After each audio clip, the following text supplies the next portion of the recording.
Peeps, how's it going? That's Sparks. It's Sunday with Sparky again. Where to start, really? Well, car stuff is slowly sorting itself out. It looks like I'm going to have to get a new one, which kind of sucks, because I kind of like that little car that I had. I've had it for quite a long time now, so I didn't really want to have to get rid of it, but it's going to cost more to fix than it's actually worth, so it's no point really keeping it. It's a shame, but you know, these things happen. But I won't talk any more about that because I spoke far too much about it yet last week. When I was editing that video, I was like, did I really just talk for like 15 minutes? I did. Okay, good. So yeah, I'm wearing my Wolverine t-shirt today because I'm not going to see Wolverine next week. But I will be going to see it at some point when it comes out. I'm not sure when it comes out. Soon though. I know it comes out soon. I will be going to see World War Z, or World War Z, depending on where you come from, on Wednesday probably, because you get the 2-for-1 cinema tickets. So I'll probably be doing that on Wednesday. I'm looking forward to seeing that. I went to see Man of Steel. When was that? That was Wednesday as well. Yes, Wednesday. Just gone. Now, if you're following me on Twitter, then you'll already know this. But if you don't, then I found it a little bit disappointing. Whether that was because I kind of built it up in my mind as being better than it should have been or could have been, I don't know. But I just generally thought that with Christopher Nolan producing and Zack Snyder directing, and with the likes of Russell Crowe and Kevin Costner as part of the cast, that it would be one of the best movies I've ever seen. And it wasn't. And I was a bit disappointed. If you have seen it already, then I'll talk about something. If you haven't seen it, then I'll put my hand up like this, and because it's possible spoilers, and I don't like spoiling stuff for people, and I hate it when people do it for me. So, the hand up. I'm going to say some stuff that may be possibly spoilers. You can mute the video if you want, until my hand goes down again. Okay, spoilers incoming now. Right. The fight scenes, completely pointless. Absolutely pointless. Henry Cavill himself did a good job as Superman, but the fight scene between him and the two cronies of Zod's, the woman and the really tall guy, just, there was no point to it. It was just like, I'm going to hit you and it's not going to do anything. You're going to hit me and it's not going to do anything. And we're going to carry on doing this for the next 10 minutes. Why? There was no point to that whatsoever. They were just slowly destroying parts of the landscape. So there was no point to that whatsoever. Until he breaks the woman's little helmet thing, and then she gets picked up by the other guy, and they get in a spaceship and they fly away. And then, I don't know, 20 minutes later, Zod comes down, and then Zod and Superman are fighting, and he beats them up, and he beats him up, and it just goes back and forth with there's no winner. Like, you can't see, oh no, is Superman going to do it? Oh, is Zod's going to get the upper hand? There was none of that. It was like, I'm going to hit you and it's not going to do anything. And then you're going to hit me, and the same thing applies. It's the unstoppable force in the immovable object. I think that's right. Anyway. Until the same thing happens to Zod, his helmet goes a bit funny and he gets in the spaceship and he flies away. And it's just like, you just did that. You just did the same thing, but with other characters. I was just like, really? This is going on longer than I was expecting. And so, yeah, that kind of ruined it a bit, because I was just like, this is completely pointless. It's like, Superman is still fighting, and yet he hasn't realised himself that what he's doing is pointless because he can't hurt them, and they can't hurt him. Now, if you have seen the film, keep the hand up. If you have seen the film, then you'll know how it ends. In which case, you know, you're like, well, why didn't he just do that to begin with? I know maybe he didn't want to kill Zod if he didn't have to. But it would have saved a lot of time and effort, wouldn't it? If he'd just done that to begin with. And, I'm going to switch hands because that arm's aching.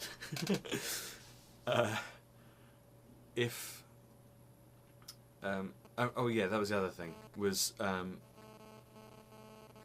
the three characters from the Daily Planet, one of them being Lawrence Fishburne and the other two people that don't really matter.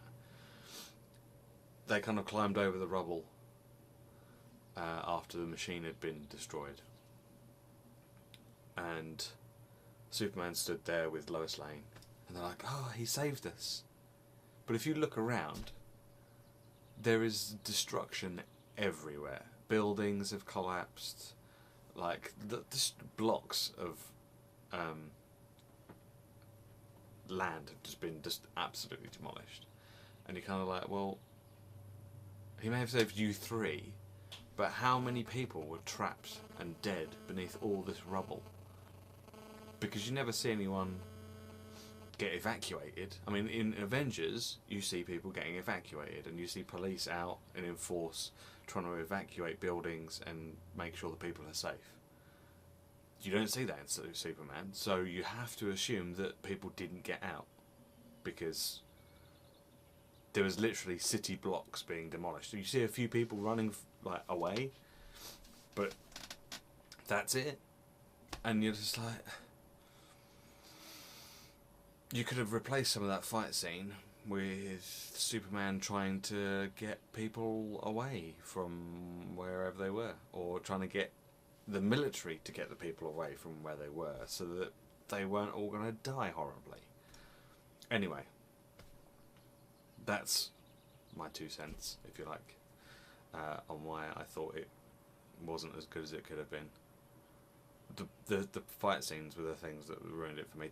They don't get me wrong, they looked awesome. They looked awesome. I really loved the way that, like, the female character was like running around and kind of zooming from one place to another. That looked awesome, but it didn't warrant 10-15 minutes of it. So yeah, anyway, spoilers down, hands down. Spoilers are off now, all done. So, yes, Superman did that. Oh yeah, what else did I do?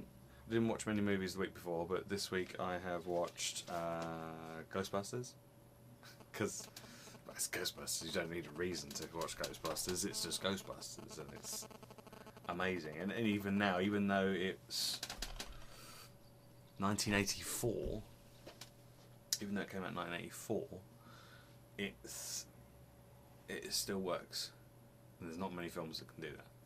And then, because I watched that one, oh, if you've followed me on Twitter, then you would have known that I'd been watching Ghostbusters, because I tweeted about it. I don't tweet very often, because I forget to do it. And then I watched Ghostbusters 2 the following evening. And they still make me laugh, as well. Even though I've seen them hundreds of times by now. Because I kind of grew up on this stuff. When was this one? 1989. So you wouldn't get that so much anymore. You don't, or do you? Well, I suppose. But the thing is, a lot of films nowadays is like they know that there's going to be 2 or 3 of them quite often, and so they'll make them all in one go, or like one after the other. Like Harry Potter, you wouldn't get. I don't think you got 4 years between each one. I think it was like maybe a year and a half, maybe 2 years. I watched Out of Time with Denzel Washington, because it's Denzel Washington, and Denzel Washington is the boss. I think it's one of his lesser known titles. I don't think he's not very well known for this particular one. But it's also got Eva Mendes in it, which Steve Mendes, and that was 2004. So there you go. And that's about he's chief of police in some district in Miami, and he kind of gets framed for a double homicide.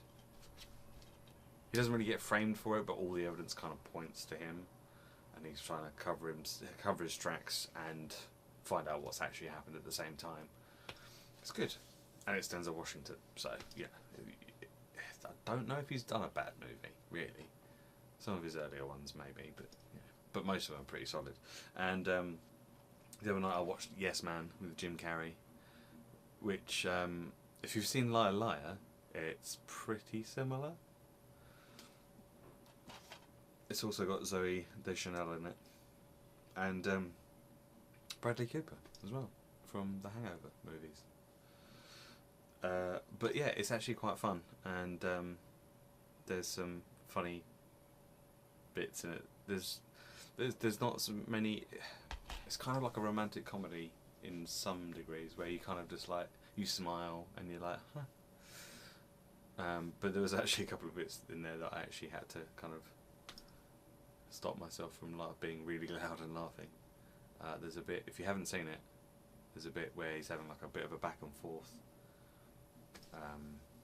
with his manager at work, and it's pretty funny. I won't spoil it because it's just Jim Carrey doing his faces and stuff, and that doesn't seem to get old for me, even though I've seen most of them from like Ace Ventura and other things that he's done. Anyway, this has gone on a lot longer than that whole episode of Game Grumps has finished. So this has gone on for about 10 minutes already. So yeah, I don't think there's anything else I need to talk to you about. Been playing lots of Borderlands 2, which I was doing last week as well. Finally finished the first kind of playthrough with Krieg the Psycho, who is pretty awesome, and I'm liking him more and more the more I play him. Oh, and there's a rumour that I've seen on the internet in places, and I'm just going to get rid of that. That Krieg the Psycho might actually be Tiny Tina's father. Yeah. Now, I don't remember all the ins and outs, but there are some echoes you can find in echoes of the radio things that you find of recordings. In the Wildlife Preserve, there's one that you kind of hear what sounds like a man and possibly a woman's voice, or is it the other way around? You hear some voices anyway, of these people that have been brought in via a bandit named Fleshstick, which, if you've done the missions earlier in the game, you'll know that Fleshstick was the one that sold out Tiny Tina's parents to Hyperion. And in the recording, they're about to be experimented on with iridium, and you hear one of the voices say to their child to use the red rock, pull the pin out the top and throw it against the wall, which would suggest a grenade of some description, which would kind of continue over onto the fact that Tiny Tina is like a demolitions, explosions expert. And you hear a Tina, I think they say Tina anyway in the echo. But obviously, Krieg the Psycho was escaped from the labs wherever he was being held, and originally wasn't a psycho, but it was only because he'd had iridium experiments on him. And then I think there's a sound file that he says every so often, wondering, and he says something like, "I wonder if she's still alive. I wonder if she got away," or something along those lines anyway, which would also suggest that they kind of interlock, and that's the story Now, Tiny Tina's... Sorry, excuse me. Tiny Tina's like DLC expansion thing comes out this week, so whether we'll hear anything more about it in that, I don't know. But it would be interesting to find out. Yeah. So we'll see. We'll see. Oh, and that's it. In the Torg's badassitude thing, arena expansion thing, there's a Tiny Tina's like minibus thing. There's a picture on the back of a guy on a unicorn with a patch over his right eye, and his left eye is red. And if you look at Krieg, he's got a patch over his right eye and his left eye is red, which kind of suggests that she knows of him, or she knew him before he became Krieg the Psycho. So I think that's pretty solid evidence that even if he's not her father, that she knew him before he was a psycho. Which is a shame, because I played through as Krieg, and there's no... When you meet Tiny Tina, there's nothing that happens between them. And you would have thought there would have been, but maybe they're just kind of leaving it out there as a kind of maybe they are, maybe they aren't kind of thing. And it's just up to us to decide. But I think that's quite a nice little story. And if you haven't seen the kind of backstory thing for Krieg, like the movie sequence thing that they did for him, you should watch it, because it's pretty awesome. And Krieg does in fact have the shiniest meat bicycle. Yes. So yeah, I think that's it for today. I will speak to you again like this next Sunday. Take care, and I'll see you later. Bye bye.